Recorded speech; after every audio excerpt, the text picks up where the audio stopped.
It's time for the Jim and Terry Show.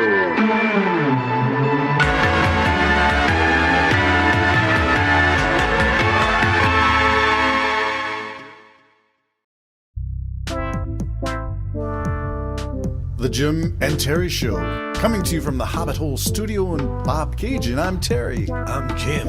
And right now we're asking the question, have you heard where Artemis 1 is? It's out there somewhere, that's for sure. Out there somewhere. Sounds like a great song. Out there. Somewhere out there. Wait. Somewhere over the rainbow. Well, the colors on the Artemis 1 tracker are very rainbow-like. Yes. But where is Artemis? You said it's somewhere way out there. So It's I see a orbiting- live... This square, we're looking at a screen on the monitor. We're using our high-tech studio to answer the question, where is Artemis 1?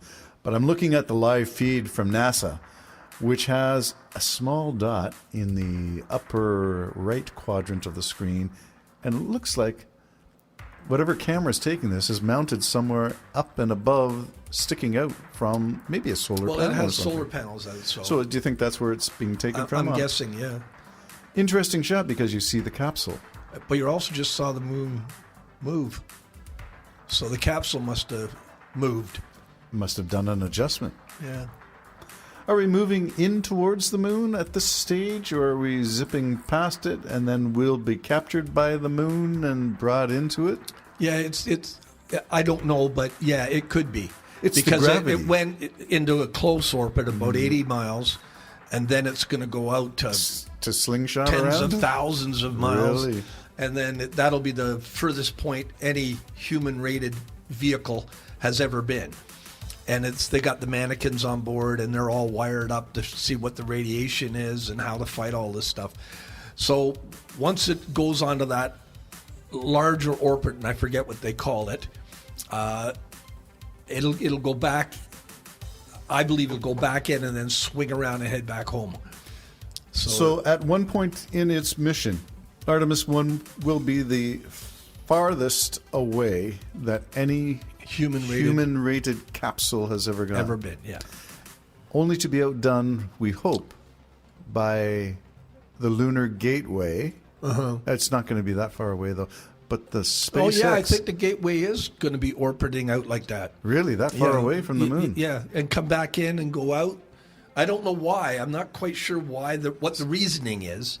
But I think that the Gateway, which is... what do you call it? A space station. Space station. I think the Gateway is going to be on that. I wish I remembered what they call that orbit. It's a special ellipsis. I think that's what it's called. So you go out far enough, but then you get drawn back in. You gain speed as you get pulled in by the moon's gravity, and then you go slingshotting back out. And there must be a way to save fuel. Is that why they do that kind of thing? I think that has something to do with it. Yeah. Maybe it also has a way to make all the solar panels face the proper direction. I have no idea. Yeah, but isn't it spectacular to wonder and to see this stuff? One of the things that NASA seems to have learned from SpaceX and Elon Musk prototyping process, where we have cameras on everything from every angle.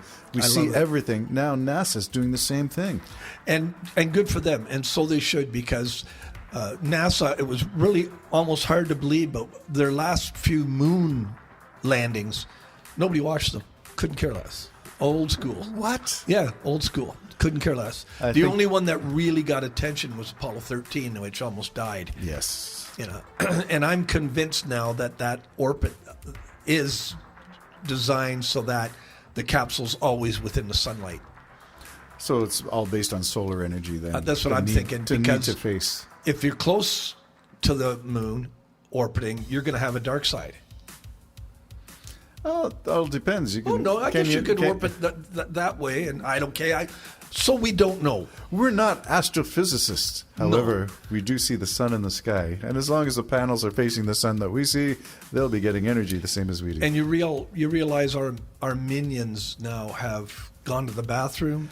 Oh, maybe they made have. themselves a well, copy. I'm hoping our ones and twos are interested in space as much as we are. Artemis 1 is the NASA-based mission that is going to take astronauts a crew of how many on the Artemis capsule? I think it's only 3. Wow. It must be more than that. But I'm hoping it's more than that because that's still stuck in the 70s. well, that Artemis is stuck in the 70s. That's what it is. Now, the good news is this capsule is not designed to land on the moon. No. That's up to SpaceX with its moon lander, which is gigantic. So we can take 100 down there. Can I ask, what's the point of using Artemis to transport a crew? Because Taxpayers' money? that's right. What it really is, Say it ain't so. is, as I understand it, Congress would not approve NASA, and this is back now at least 10 years ago, but maybe more, forcing them to use the parts of the shuttle, not because they were around, but because they're manufactured and stuff in these various places. And that's the various problem states. with government-run junk. Yeah, you have to distribute the, what do they call it? The pork barrel, the Yeah. tax base money, Yeah. and give it to places where industry is Yeah. so that you distribute the wealth. Yeah. Okay, I got it. And so but the private companies, which I like, and there's other private companies around the world as well. I think the Jewish one, Israel's, was private, and there's another one planning to they've beat got them a all. kosher capsule going up? It crashed. Remember, the engine shut off as it was almost touching down, and so it slammed into the moon about 500 kilometers an hour. Right. And but it got there. China has a rover on the moon right now, and there's another company. I wish I was paying attention. It's out of Europe or somewhere where it's planning on beating everybody to the moon.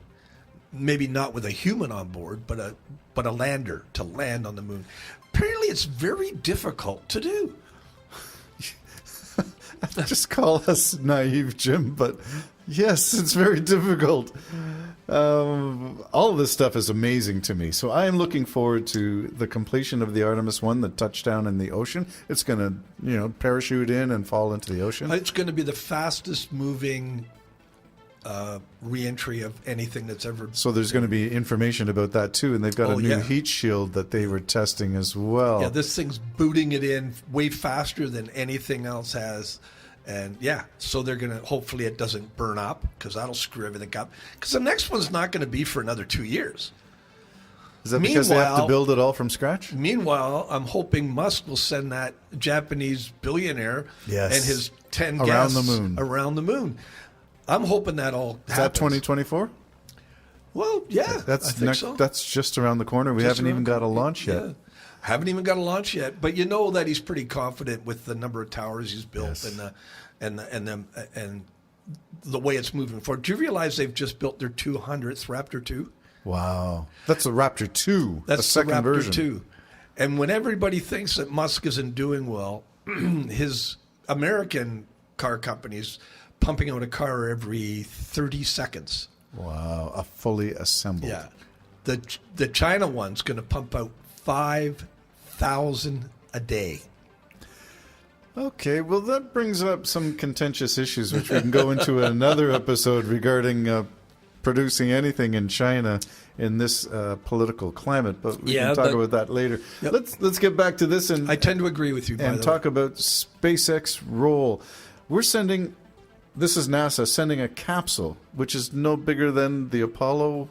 Yeah, I mean, they're all bigger than you think. All of them are bigger than you think. Well, it you've looks been like to it the could, Space Museum. Yeah, at it looks Florida. like it could sit 7 people to me, but all the diagrams just show 3.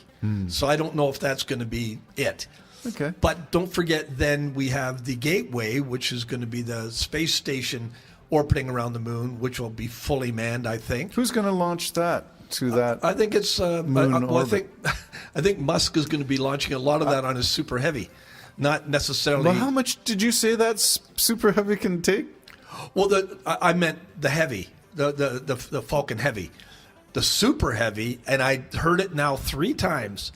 The payload of the Super Heavy Starship, which is only the top half of the rocket, if you took apart the Eiffel Tower, you could put it in their cargo bay. So there is a cargo version of SpaceX Starship, Yes.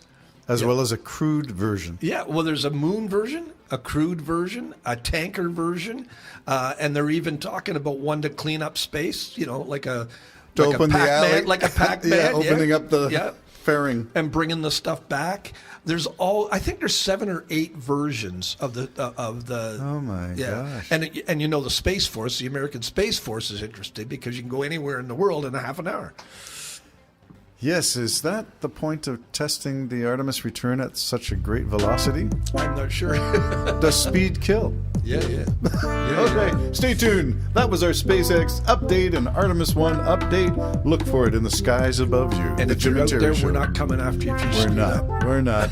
We draw the line there. Bye-bye for now. Thrill seeker.